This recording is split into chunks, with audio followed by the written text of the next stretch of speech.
Le chef de l'agence de sécurité intérieure Shin Bet d'Israël, Ronen Bar, a été limogé. Une proposition du Premier ministre Benjamin Netanyahou qui a été approuvée par le gouvernement. Nous y reviendrons en détail dans cette édition. Dans le conflit au Soudan, le contrôle du palais présidentiel revient aux soldats de l'armée soudanaise après une bataille contre les forces de soutien rapide FSR qui le contrôlent depuis avril 2023. Les détails assurent également dans ce journal.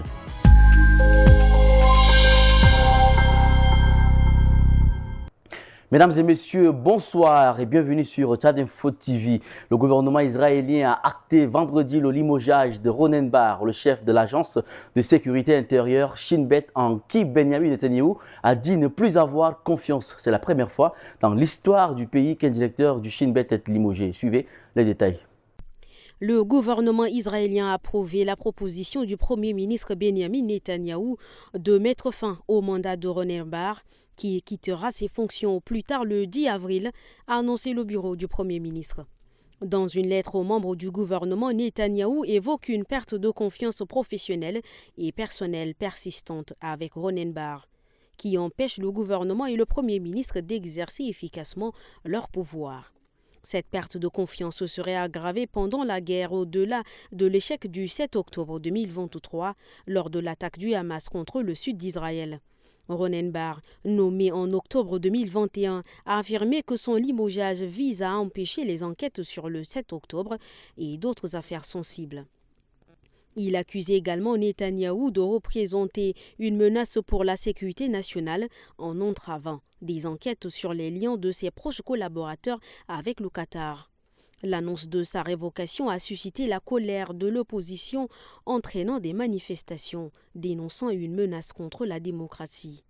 L'opposition et une ONG ont déposé des recours contre la décision, la jugeant illégale et motivée par un conflit d'intérêts flagrant. Les soldats de l'armée soudanaise ont repris vendredi 21 mars le contrôle du palais présidentiel à Khartoum après une violente bataille contre les paramilitaires rivaux. Les forces de soutien rapide FSR occupaient le siège de la présidence depuis le début du conflit avec l'armée en avril 2023. L'armée soudanaise a repris le contrôle du palais présidentiel à Khartoum, qui était aux mains des forces de soutien rapide FSR depuis près de 2 ans.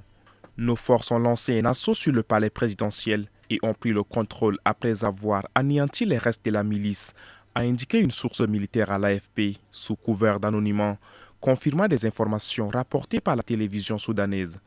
L'armée a aussi affirmé avoir pris le contrôle de plusieurs ministères dans la capitale, selon un porte-parole. Des coups de feu interminants ont été entendus dans certains quartiers du centre de la capitale Khartoum, ont déclaré des témoins à Reuters. L'armée soudanaise avait regagné du terrain sur les FSR ces dernières semaines, qui contrôlent depuis le début de la guerre en avril 2023 la majeure partie de l'ouest du Soudan et tentent de renforcer leur contrôle sur la région du Darfour. Au début de la semaine, l'armée soudanaise avait annoncé avoir convergé ses forces venues du sud avec celles déjà déployées au centre de Khartoum, intensifiant ainsi la pression sur les FSR. Depuis près de 2 ans, la guerre déchire le Soudan, opposant le chef de l'armée, Abdel Fattah al-Burhan, à son ancien adjoint et commandant des FSR, Mohamed Hamdan Daglo. Ce conflit a causé des dizaines de milliers de morts, déplacé plus de 12 millions de personnes et provoqué la plus grande crise alimentaire et des déplacements forcés dans le monde. D'après les Nations Unies, dans la région du Grand Khartoum, au moins 3,5 millions de personnes ont été contraintes de fuir leur foyer à cause des violences, tandis qu'au moins 100 000 personnes sont actuellement confrontées à la famine. Les combattants du M23 sont arrivés sur zone mercredi 19 mars dans la journée avant d'entrer dans cette cité carrefour du Nord Kivu après les affrontements avec l'armée congolaise. Une situation inquiétante pour MSF, Médecins sans frontières. Affrontements dans les rues et tirs d'artillerie ont résonné durant de longues heures dans la ville. Mercredi 19 mars et agglomération de Walikale Centre est donc aux mains des combattants du M23, indique ce jeudi 20 mars dans la soirée une source militaire de la République démocratique du Congo. Une situation qui inquiète des organisations humanitaires, notamment Médecins sans frontières qui a une base dans la ville. Des explosions massives ont eu lieu à proximité de l'hôpital général de Walikale. Les équipes de Médecins sans frontières s'inquiètent d'un potentiel afflux de blessés dans les prochaines heures et les prochains jours a déclaré Marco Doneda, chef adjoint de la mission de l'ONG. Avant même l'arrivée des combattants du M23 dans l'agglomération de Walikale, la population paniquée a commencé à fuir vers l'ouest de la ville, comme l'explique cet habitant. Cela a plongé la population dans la peur, dans la panique et a eu un déplacement massif, certains dans les hôpitaux, d'autres dans les églises, d'autres dans des forêts ou dans des campagnes pour s'abriter. Tout le monde observe, beaucoup de peur et de panique règnent au sein de la population, selon des témoins joints par Radio France Internationale. C'est vers la ville de Moubi, à 30 km à l'ouest de l'agglomération de Walikale, sur la nationale 3, que la population a fui et qu'une partie des militaires de l'armée congolaise basée dans la zone s'est repliée. À Madagascar, une sombre affaire embrase les réseaux sociaux. Depuis le vendredi 14 mars, une vidéo montrant une chanteuse malgache victime d'abus sexuels fait le tour de Facebook. Cela fait plusieurs mois que la chanteuse refuse de céder au chantage des détenteurs de cette vidéo qui menaçaient de la diffuser.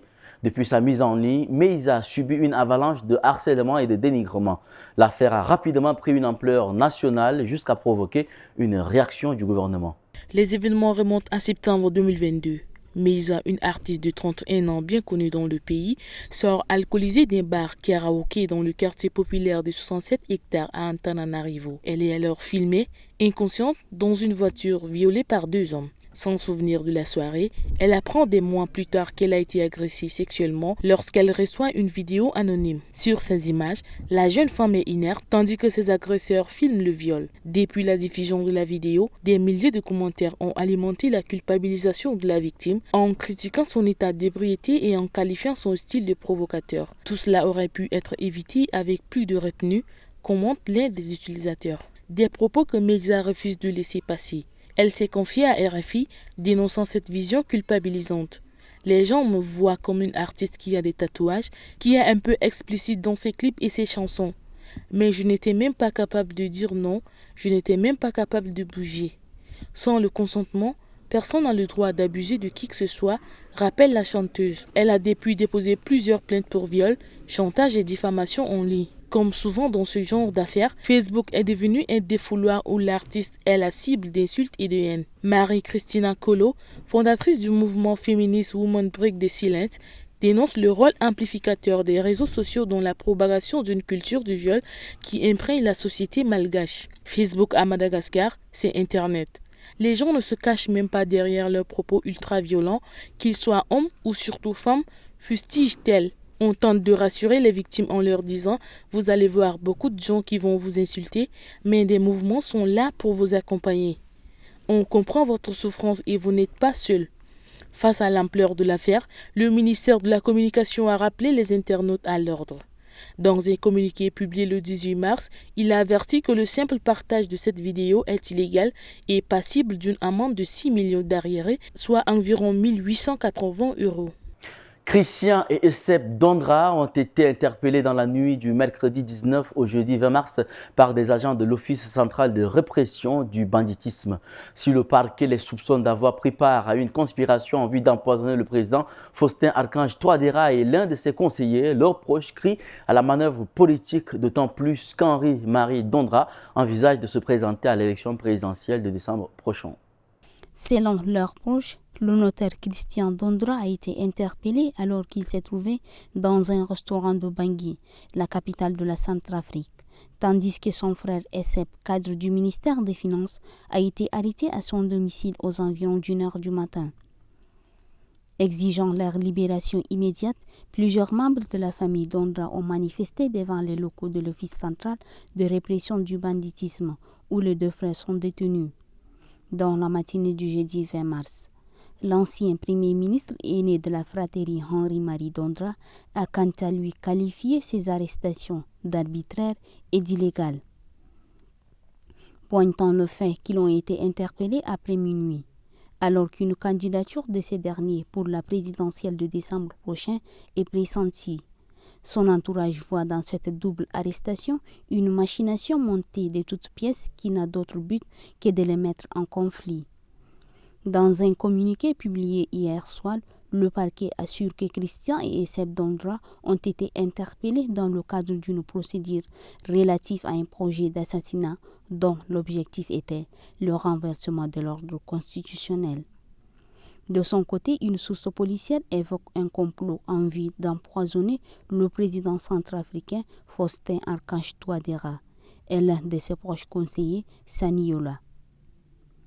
Pour étayer ces dires, l'accusation s'appuie sur un enregistrement vocal encore non authentifié dans lequel on entend un homme et une femme discuter d'un projet d'empoisonnement à l'aide de cigares et d'une bouteille de whisky.